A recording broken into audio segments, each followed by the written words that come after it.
وہ خود بھی پریشان تھے کہ چونکہ ایک ہسٹری تھی کہ ہاتھ نہ ملانے کی، تو ان کے نزدیک یہ تھا کہ یار یہ کیا آکورڈ مومنٹ آنے والا ہے. تو وہ کہتے ہیں کہ جی ڈاکٹر جے شنکر نے اپنے آپ کو انٹروڈیوس کیا اور ان کو کہا کہ میں آپ کو جانتا ہوں. So that was very very nice gesture. اور ان میں کوئی وہ ایروگنس نہیں تھی کہ جناب the other person is suppose to know who am I. تو انہوں نے اپنے آپ کو انٹروڈیوس کروایا. تو یہ میرے خیال میں اچھا ہے. اور ہمارے جو وزیر ہیں، ایک وزیر نے بڑا irresponsible سا بیان دیا کہ جی یہ منافقت کا مسافہ ہے. میرا خیال ہے اس طرح کی جو چیزیں ہیں ان کو اوائڈ کرنا چاہیے. اسی طرح کے بیانات جو ہیں عمران خان کی کیبنٹ کے ایک بندے نے بھی دیے تھے کہ جب پرائم منسٹر مودی نے گڈ وشز بھجوائیں پرائم منسٹر عمران خان کو جب ان کو کووڈ ہوا تھا، تو اس نے کہا تھا جی ہمیں پرائم منسٹر مودی کی گڈ وشز کی ضرورت نہیں ہے. That was very in diplomatic. تو ہمارے جو وزیر ہیں ان کی میرے خیال میں ڈپلومیسی میں کچھ نہ کچھ ٹریننگ کی ضرورت ہے. And they should think before they speak. بالکل ایسا ہی ہے سر. اور یقیناً چاہے کچھ عرصے کے بعد ہو یا کچھ بھی ہو، اگر اس طرح سے کوئی آ کر ملتا ہے اور کہیں سے بھی ہلکی سی بھی امید بنتی ہے کہ ہندوستان پاکستان کے ٹرمز تھوڑے سے بہتر ہو سکتے ہیں، تو بالکل اس کو ویلکم ہی کرنا چاہیے. کیا دیکھ رہے ہیں سر آپ کو یہ جو نیا سال شروع ہوا ہے، افغانستان بارڈر پہ ٹینشن ہے، بھارت کے ساتھ بھی تھوڑی بہت ٹینشن تو اس وقت بھی چل رہی ہے، ایران کی طرف سے بھی عجیب عجیب سی خبریں آ رہی ہیں. آپ کو لگتا ہے کہ پاکستان کے لیے یہ سال ٹف رہے گا، یا آپ کو لگ رہا ہے کہ کچھ تھوڑا بہت بہتری آئے گی؟ ٹف تو لگ رہا ہے، لیکن اس کے ساتھ امید بھی ہے کہ جو پاکستان کے جو فرینڈز ہیں جن کے انڈیا سے بھی اچھے تعلقات ہیں یا افغانستان سے اچھے تعلقات ہیں، جیسے قطر ہے، تو ان کو اگر کوئی رول ادا کرے، میرے خیال میں کوئی اچھی خبر آ سکتی ہے. سعودی عربیہ سے میں ایکسپیکٹ کرتا ہوں کہ وہ کچھ رول ادا کریں، کیونکہ جب انڈیا پاکستان کی ٹینشن ہوتی ہے تو سعودی عربیہ کے لیے بھی مشکل پیدا ہو جاتی ہے کہ ہم بیان دیں نہ دیں، کیا بیان دیں.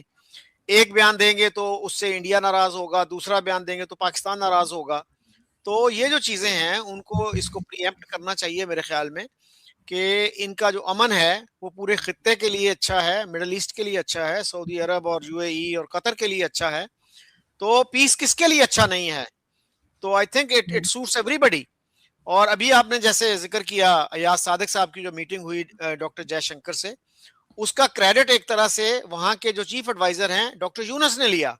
انہوں نے سب سے پہلے ٹویٹ کیا وہ کہ بھئی ہماری سرزمین پہ یہ ایک طرح کا جو تھو ہے، ریلیشنز میں تھوڑی سی بہتری آئی ہے، اس کا کریڈٹ ہمیں جاتا ہے.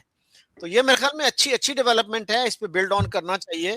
اور ہمارے جو ہیں جو پیس لوننگ سیکشنز ہیں ان کو اس میں رول ادا کرنا چاہیے. ایک نام جو میرے ذہن میں آتا ہے وہ محمود درانی صاحب کا ہے، میجر جنرل محمود درانی، جو نیشنل سیکورٹی ایڈوائزر بھی رہے اور اس سے پہلے امریکہ میں ایمبیسڈر رہے، اور انڈیا میں بھی ان کو اچھے لفظوں سے ان کو یاد کیا جاتا ہے.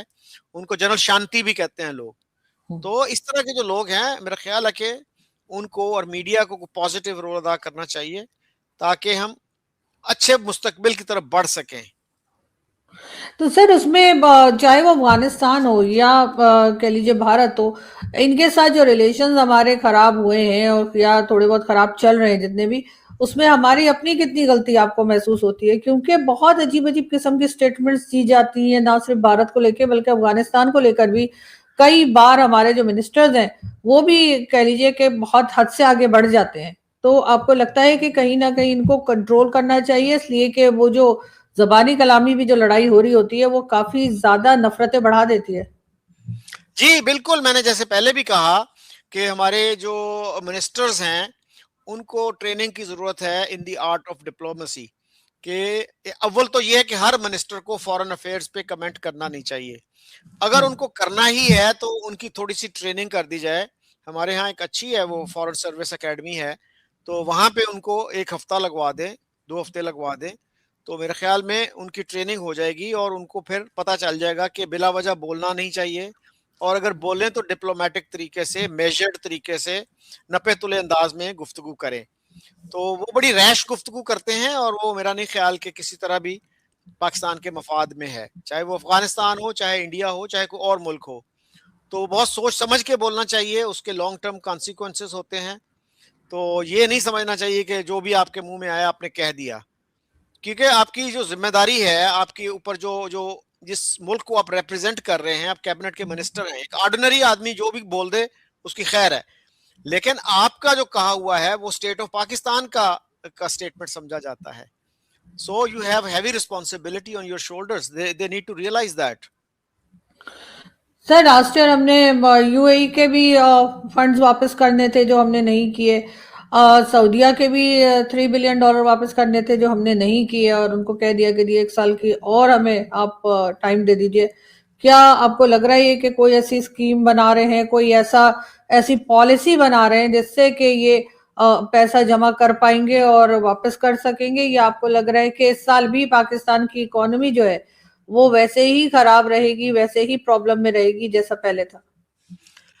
جی پچھلے دنوں میں دیکھ رہا تھا، کل یا پرسوں کی بات ہے، جیو پہ ایک ڈسکشن تھی، تو اس میں ایک صاحب ہے محمد علی، وہ بڑی روزی پکچر پیش کر رہے تھے کہ جی ہماری ایکسپورٹس بھی بڑھ گئی ہیں، ہمارا سٹیبلائزیشن بھی ہو گئی ہے اکانومی کو وغیرہ وغیرہ. تو اس پہ ارشاد بھٹی صاحب نے ان کو کافی کاؤنٹر کیا کہ آپ کی سٹاک مارکیٹ ہو سکتا ہے بہتر ہو گئی ہو، لیکن ایک عام آدمی کو سٹاک مارکیٹ سے کیا لینا دینا، وہ تو یہ دیکھتا ہے کہ میری زندگی جو ہے وہ بہتر ہوئی ہے کہ نہیں ہوئی. تو یہ جو چیز ہے نا، یہ اصل چیز یہی ہے. دا لٹمس ٹیسٹ از کہ عوام کی حالت آپ نے کتنی بہتر کی ہے کتنی نہیں کی، تو اس طرف کوئی پروگرس مجھے تو نظر نہیں آتی. تو جب تک کہ آپ عوام کو فوکس نہیں بنائیں گے اپنی پالیسیز کا، تو اس وقت تک میرا خیال ہے کہ کوئی بہت زیادہ بہتری نہیں آنے والی. اور اب تو اور بھی شکایات آ رہی ہیں کہ ہمارے ہاں جو ہے دولت کا جو ارتکاز ہے، جو کنسنٹریشن ہے، وہ چند ہاتھوں میں ہوتا جا رہا ہے. تو ان حالات میں جو ہے پھر ایلیٹ کیپچر کی بات بھی کی جاتی ہے کہ ریاست کے جو ریسورسز ہیں اس پہ ایک نیرو ایلیٹ کا گویا قبضہ ہے. تو یہ چیزیں جو ہیں اس پہ میرا خیال ہے ہمارے جو تھنکنگ سیکشنز ہیں، ہمارے اکانومسٹ ہیں، ان کو آواز اٹھانی چاہیے کہ بھائی غریبوں کو بھی اس میں سٹیک ہولڈر بناؤ، اور یہ ملک جو ہے صرف ایلیٹ کا نہیں ہے. عوام کو اگر آپ ریلیف نہیں دیں گے تو لانگ ٹرم میں اس کا نقصان ہوگا، وہ لاوا کسی وقت بھی پھر پھٹ سکتا ہے. دوستو، بھارت کے ودیش منتری ایس جے شنکر صاحب اور پاکستان نیشنل اسمبلی کے اسپیکر ایاز صادق جیسے ہی دونوں کی ایک جھلک اور ایک اوپچارک ہینڈ شیک کیمرے میں قید ہوتی ہے تو پاکستان کا جو میڈیا ہے اور سوشل میڈیا پوری طرح سے ہل جاتا ہے. اینکر چلانے لگ جاتے ہیں کہ بھارت پگھل گیا، ڈپلومیسی کی جیت ہو گئی، مودی سرکار بیک فٹ پر ہے. لیکن سوال یہ ہے کہ کیا واقعی ایسا ہے؟ سچ یہ ہے کہ کوئی دوستی کی شروعات نہیں ہوئی، یہ کوئی سیکریٹ ڈیل نہیں تھی، اور نہ ہی بھارت کی نیتی میں کوئی بدلاؤ ہوا تھا. یہ صرف ایک ڈپلومیٹک پروٹوکول تھا جو انترراشٹریہ منچ پر اوپچارک ششٹاچار کے طور پر دکھایا گیا. بھارت کا سٹینڈ آج بھی وہی ہے، آتنک اور بات چیت ساتھ ساتھ نہیں چل سکتے. لیکن پاکستان کو کیوں لگا کہ ہاتھ ملتے ہی سب کچھ بدل گیا؟ یہاں تک کہ ایاز صادق کا بھی کہنا تھا تو ایک پل کے لیے وہ بھی تھوڑا سوچ رہے تھے کہ بھائی کیا ہوگا کیا نہیں ہوگا. ٹھیک ہے، لیکن جے شنکر صاحب بہت کلیئر ہیں کہ سامنے ٹھیک ہے بندہ دکھ گیا، کوئی بات نہیں، عزت مان سمان دے دیا. پاکستان آج ڈپلومیٹک تنہائی میں کھڑا ہے، آرتھک حالات خراب ہیں، آتنکواد کے آروپ لگ رہے ہیں، دنیا کا بھروسہ ختم ہو رہا ہے، اور خود پاکستانی مانگ رہے ہیں کہ آتنکواد کے دھیرے دھیرے سب سے زیادہ جو شکار بن رہا ہے وہ اس وقت پاکستان ہے. اب ایسے میں بھارت کی طرف سے ایک سیکنڈ کا نارمل بیوہار نہ انہیں آکسیجن جیسا لگتا ہے. جے شنکر وہی نیتا ہیں، یاد رکھو، جنہوں نے دنیا کے سامنے صاف کہا ہے کہ اگر پاکستان کو شانتی چاہیے تو سب سے پہلے آتنکواد چھوڑنا ہوگا. ہاتھ ملانا کمزوری نہیں ہوتا دوست، کمزوری ہوتی ہے جھوٹے نیریٹو بڑھانا یا گڑھنا. اور پاکستان وہی کر رہا ہے، اپنے لوگوں کو جھوٹی امیدیں بیچ رہا ہے. کہہ رہا ہے کہ دیکھو جے شنکر صاحب نے ہاتھ ملا لیا. سمجھ رہے ہیں؟ تو جب پاکستانی میڈیا کہے کہ بھارت جھک گیا تو بس ایک چیز یاد رکھنا کہ بھارت جھکا نہیں ہے، بھارت کھڑا ہے پورے آتم وشواس کے ساتھ. آپ کیا کہتے ہیں؟ کامنٹ کر کے بتائیں. چینل پر نئے ہیں تو چینل کو سبسکرائب کریں، اس ویڈیو کو لائک کرو، شیئر کریں. جے ہند، جے بھارت.